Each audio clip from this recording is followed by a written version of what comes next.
Hello and welcome to Working on Fire News. I'm your host, Natasha DeSantis. And I'm your co-host, Hitekani Magwedze.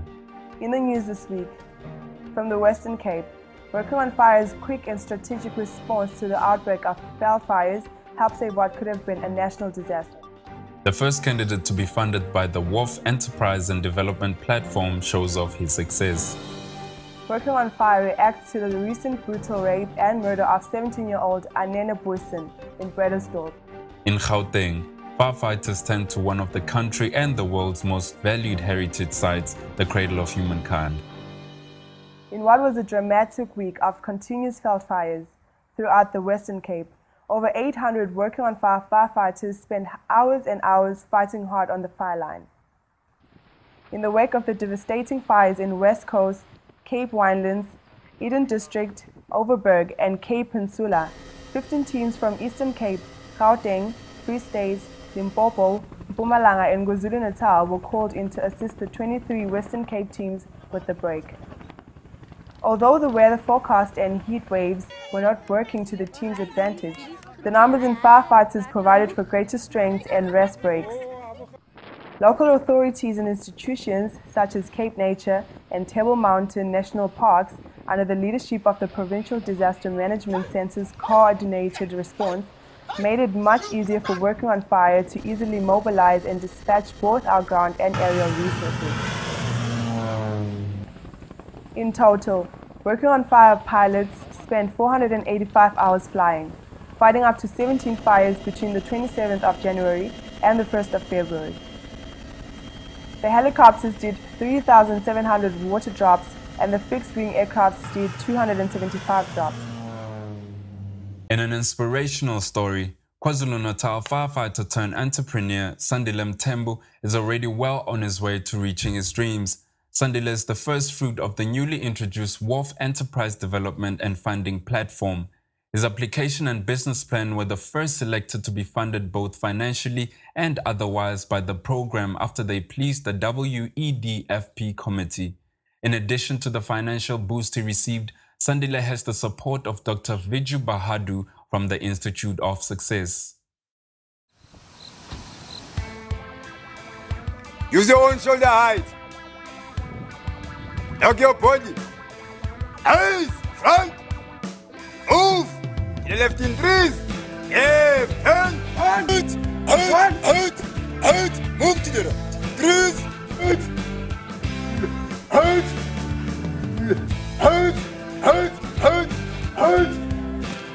Hold, back, control. Out, turn, one. Hold, out, one, two, three. 1, 2, 3. See, now base maintenance, chicken parade. Now you don't need to be listening to that was to make a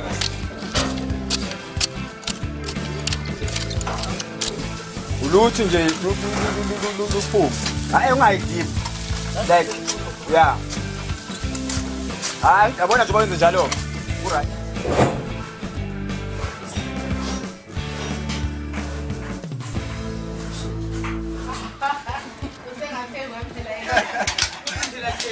Nini friends will take. So fool. Today was.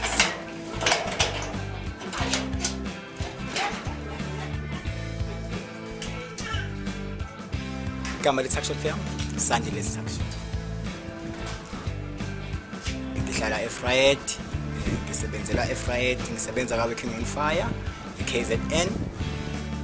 Sengibe no Working on Fire iminyaka ewu6 ngiqale ngo2007 October.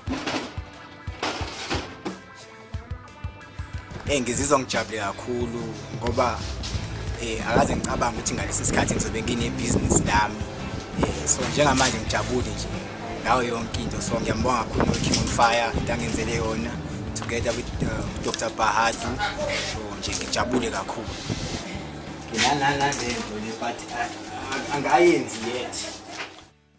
I'm tired and sore. These were the last words of rape, mutilation and murder victim Anene Boysen before she died at the Tygerberg Hospital in Cape Town. The gruesome story of this 17-year-old has both shaken and enraged the country. Human rights activists, political parties, and the public in general have responded heatedly towards the incident. Working on Fire has not stayed silent. The following are reactions from Working on Fire in the wake of these beastly actions. Firefighters and the WOF family, I'm sure you've been horrified by the recent reports of the brutal rape and murder of the young Anine in Bredasdorp. Unfortunately, this has also been followed up with many other accounts of brutality against our women and children, including the murder of Reeva Steenkamp in Pretoria. This is clearly a scourge which is affecting our society, affects our people, and affects the communities where you live in. Many of our own members of the WOF family have also suffered under the kind of rape and murder and violence that we've seen perpetrated against our women and children. I urge you to come together to reflect and take action to ensure that this scourge is eliminated from our communities. We cannot stand aside while this plague is dominating the news and afflicting our communities. We as a Working on Fire community must, should, and will do something to try and combat the scourge.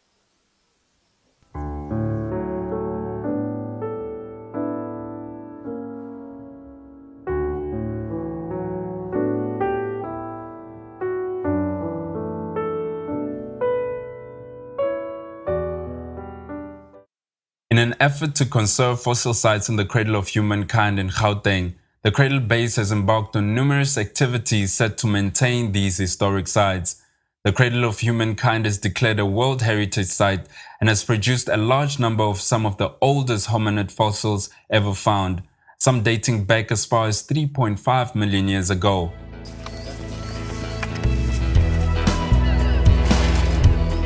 Firefighters constantly applied themselves in these areas to make sure archaeologists now and in the future have protected sites to work on. Yes, they work close to the sites. That's why they also need a lot of supervision on it. And then the type of fossils they find in these fossil sites, it's mainly animal fossils. Added to the usual slashing and maintenance of the sites, firefighters have taken an initiative to construct fences around the fossil sites to further protect them. That's all from the Working on Fire news team. See you next time.